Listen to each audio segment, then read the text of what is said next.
I think just answering your questions briefly, I think that the figure, it's hard to put an exact figure on it. There's no doubt that through the concerted efforts of member states and through ship owners and managers, we're starting to see some progress being made in resolving the crisis, but there's a long, long way to go. There's still many hundreds of thousands of seafarers beyond their contracts. And we heard from Jan just some of the work he's been doing with the SCAP team as well, the individual circumstances, and of course your heartbreaking story that you've just told us as well. We've heard before. But it's thank you for this opportunity. This is really important, this webinar for Eastern and Southern Africa, and it's great to see so many people here because this vital issue of seafarers and crew changes during this COVID-19 pandemic. And I would like to take this opportunity of placing on record our sincere thanks to the leadership of the Secretary General and my IMO colleagues during this crisis. It has been a truly unprecedented levels of cooperation between us all as we try and work through towards solutions. And we have been working as ICS very hard, engaging also with Eastern and Southern Africa as well. We've certainly through South Africa seen some good progress there as well. And it's that dialogue, that cooperation, that's what's going to get us through this. Because with hundreds of thousands of seafarers beyond their contracts looking to be relieved and replaced with fresh crews, this is a vital issue.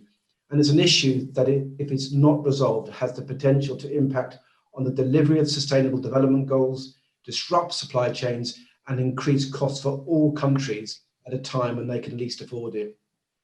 Shipping transports some $7 trillion worth of cargo each year. Without resolution, we could see a logjam which would impact each and every country in their ability to trade globally. We as an industry, we're very pragmatic. We seek out solutions. However, this is one issue that we really need the help of member states, of governments to get us through this. I mentioned South Africa just now. We welcome that recent resumption of crew changes in South Africa. It's a major strategic point in the globe in terms of crew changes, and that's good news. And also elsewhere in the region. And we also recognise the contribution towards the resolution of this crisis by other African nations, including Kenya, who've been very vocal about this. But the humanitarian crisis does remain, and more needs to be done. We, as employers, are doing all we can. We're often going to extraordinary efforts to undertake crew changes where possible, and have diverted ships thousands of miles to enable these changes to take place. But it's not enough, and seafarers cannot extend their tours of duty indefinitely. The situation is unsustainable, and whilst we do see some limited improvements, it really is getting towards breaking point. This pandemic has put an extraordinary challenge before the world, and its effects and impacts are being felt and seen everywhere.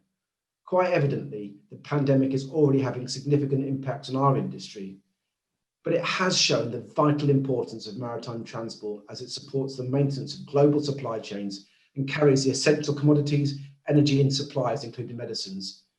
But it's also shown the vital role that seafarers play, because they are on the front line. They are the heroes of world trade, and they are undoubtedly global key workers. However, seafarers and the industry needs the help of governments and the international community.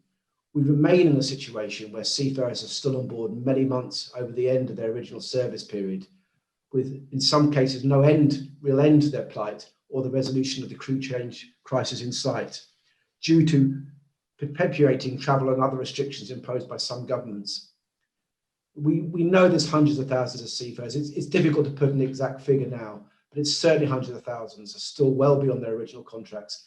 And what we sometimes forget is an equal number ashore ready to relieve them, and often waiting with little or no pay and trying to support families in these countries as well. This is really an unsustainable position. I know distinguished guests and delegates here, we know by you being here today, you understand the issues, you wouldn't have dialed in. However, the main obstacle to resolving this crisis is that many border protection and health authorities still lack understanding of the essential role that seafarers play in the flow of global trade. The evidence is clear. The risk presented by cargo ships and cruise travel is relatively low, especially given the huge investment we've made as an industry in health protection measures and continue to do so in cooperation with the IMO. Because as ship owners, being honest, we've no wish whatsoever to bring infection on board the ships. Not only is it disastrous for the crew, but it also costs business. In contrast, however, the risk presented by further inaction to the resilience of the global supply chains is incredibly high. And that's the message I want to get across to everyone today. The time is now. This is an issue of equity for the seafarers and equity for all countries, particularly developing economies. If the issue is not addressed, the likely countries to be hardest hit will be those least able to overcome the consequences. There is a critical need to address the many restrictions and administrative problems that continue to prevent the conduct of crew changes. Red tape and bureaucracy must not be allowed to trap our seafarers or lead to economic problems in countries. As an industry, we continue to work hard to ensure the health and safety of our essential workforce, and we stand ready to support all efforts to work on the rapid implementation of programs that will facilitate safe crew change. And I sincerely hope we have that good discussion today, how best practically we can take that forward, because that will benefit all of us. And I leave one thing: the seafarers that serve us all deserve nothing less. So thank you so much for the opportunity to address this webinar. Thank you.